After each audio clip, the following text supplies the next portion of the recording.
যখন ভারত স্বাধীনতার জন্য লড়ছে তখন শুধু পুরুষ নয়, অস্ত্র হাতে যুদ্ধক্ষেত্রে নেমেছিলেন ভারতীয় নারীরাও।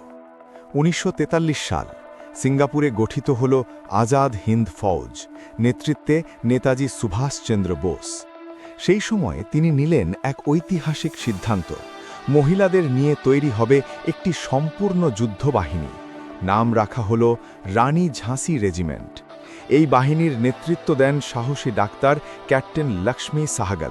শত শত নারী কঠোর সামরিক প্রশিক্ষণ নেন, বন্দুক চালানো, যুদ্ধ কৌশল এবং যুদ্ধক্ষেত্রে টিকে থাকার শিক্ষা। তারা শুধু নার্স ছিলেন না, তারা ছিলেন প্রকৃত সৈনিক, দেশের স্বাধীনতার জন্যে জীবন বাজি রাখতে প্রস্তুত।